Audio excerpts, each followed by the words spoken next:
समाचार बुंदेलखंड में आपका स्वागत है। मैं हूं जॉली। आइए नजर डालते हैं झांसी की खास खबरों पर। कोचिंग सेंटर की संचालिका द्वारा नींद की गोलियां खाए जाने तथा उसके पीछे एक कंप्यूटर सेंटर के संचालक दंपति पर उत्पीड़न का आरोप लगाए जाने के मामले में नया ट्विस्ट सामने आया है। इस मामले को लेकर कंप्यूटर सेंटर के निदेशक द्वारा दूसरी कंप्यूटर सेंटर की संचालिका पर संस्थान में कार्यरत रहने के दौरान लाखों रुपए का गबन किए जाने का आरोप लगाया गया है। इस संबंध में पुलिस अधिकारियों को भी प्रार्थना पत्र देकर पूरे मामले की निष्पक्ष जांच किए जाने की मांग की गई है। बता दें कि सिविल लाइन स्थित एप्टेक कंप्यूटर सेंटर के निदेशक रजनी गुप्ता ने बताया कि पिछले 30 वर्ष से उनका कंप्यूटर संस्थान काम कर रहा है। उनके संस्थान में दीपमाला सोनी निवासी खाती बाबा काउंसलर पोस्ट पर कार्यरत थी। सितंबर माह में उन्होंने काम छोड़ दिया। कुछ समय पहले पता चला कि दीपमाला द्वारा छात्र छात्राओं से उनकी संस्था की फीस के पैसे संस्था के अकाउंट में जमा न करवाकर अपने पति अभिषेक सोनी और खुद के खाते में ऑनलाइन जमा करवाए गए हैं। इसके अलावा संबंधित छात्र छात्राओं के कई डॉक्यूमेंट्स भी गायब कर दिए गए हैं। इसकी जानकारी संस्थान ने उन्हें रसीद दिखाई जो फर्जी थी। उन्होंने बताया कि यह कई छात्र छात्राओं के साथ किया गया है। इसका खुलासा परीक्षाओं के समय वेरिफिकेशन के दौरान सामने आया, जब छात्र छात्राओं के पास अनापत्ति प्रमाण पत्र नहीं मिला। उन्होंने आरोप लगाया कि कुछ छात्र छात्राओं के दीपमाला द्वारा बमुश्किल पैसे वापस किए गए। इसके बाद दीपमाला द्वारा कुछ छात्रों की पुलिस में फर्जी शिकायत भी की गई, जो बाद में झूठी पाई गई। प्रार्थना पत्र में रजनी गुप्ता ने पूरे प्रकरण की गहराई से जांच कर कार्रवाई किए जाने की मांग की है। झांसी से मनीष अली के साथ ब्रजेश परिहार की रिपोर्ट। देखिए, हमारा इंस्टीट्यूट 30 साल पुराना बुंदेलखंड का सबसे पहला कंप्यूटर इंस्टीट्यूट है और अगर हम कहें तो झांसी की शान भी है, क्योंकि हमारे ही पढ़ाए हुए बच्चे और यहाँ पर काम कर रहे हैं और आपको हर जगह मिलेंगे। हमारे यहाँ पर अभी पिछले 6 महीने पहले हमारे यहाँ से ये दीपमाला जो है 5 साल पहले काम कर रही थी और अभी 6 महीने पहले यहाँ से चली गई।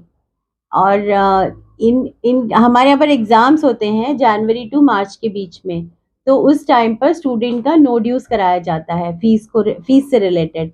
तो एक स्टूडेंट नितेश करके जो स्टूडेंट है, उसके थ्रू हमें ये पता चला कि उसने जो अमाउंट था यूनिवर्सिटी का, वो दीपमाला के हस्बैंड अभिषेक सोनी के अकाउंट में उसने ट्रांसफर किया था। तो जब उसे पूछा तो उसने अपना स्क्रीनशॉट दिखाया और अभिषेक सोनी के अकाउंट में उसने वो पैसे जमा किए थे।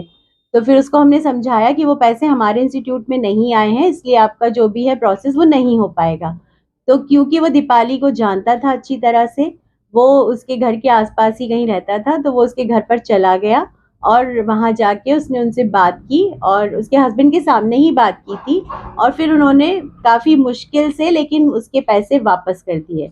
फिर उसने दीपमाला को जो है वो इंस्टीट्यूट से भी और उस लड़के से भी एक तरह से रंजिश टाइप की हो गई और उसने प्रेमनगर थाने में उसकी रिपोर्ट करने की भी कोशिश की थी। लेकिन जो भी हो, इंस्पेक्टर को समझ में आ गया था कि इन्होंने गलत किया है, तो वो रिपोर्ट हुई नहीं थी।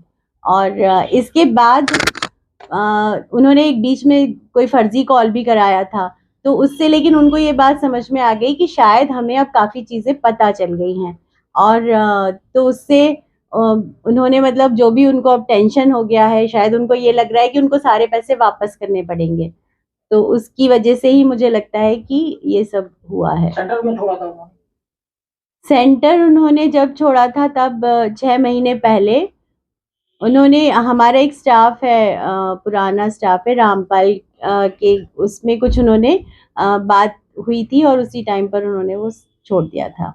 फिर उस क्या स्टूडेंट्स की जब फीस वगैरह जमा होती है तो क्या स्टूडेंट्स के पास इंस्टीट्यूट का बैंक अकाउंट नंबर नहीं होता है क्या? होता है। जैसे काउंसलर थी वो हमारे यहाँ पर, तो जो काउंसलर ही सब बच्चों को गाइड करती है और इंस्टीट्यूट के अकाउंट में अभी तक वो पैसे जमा कराती भी आई है। लेकिन ये इसने बीच बीच में, ऐसा नहीं कि उसने सभी के कराए, लेकिन बीच बीच में कई सारे बच्चों के उसने पैसे जो है वो अपने और अपने हस्बैंड के अकाउंट में जमा कराए। 4-6 महीने से लेके अब तक आपने एफआईआर क्यों नहीं की?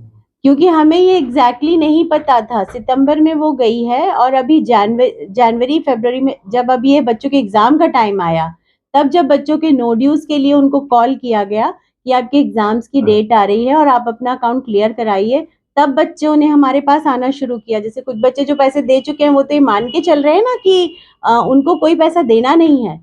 इस संबंध में क्या लीगल एक्शन और लिया है आपने? हमने एसएसपी सिटी को कंप्लेन दे दी है अपनी, और उन्होंने उसे फॉरवर्ड कर दिया है। और हम भी यही चाहते हैं, क्योंकि अगर देखा जाए तो उन्होंने हमारे इंस्टीट्यूट के खिलाफ बहुत ही गलत तरीके से जो भी उन्होंने किया है, अब आपस में मिली भगत से किया है, जैसे भी किया है, और बहुत गलत किया है। स्टूडेंट्स का विश्वास, हमारे इंस्टीट्यूट का विश्वास बहुत ही ज़्यादा उन्होंने ख़राब किया है। और ये बहुत ही गलत तरीके से उन्होंने जिस तरीके से ये सब किया है, तो हमारी अब यही रिक्वेस्ट है प्रशासन से भी कि इसके खिलाफ उचित कार्यवाही की जाए और जल्दी से जल्दी इसका सॉल्यूशन दिया जाए।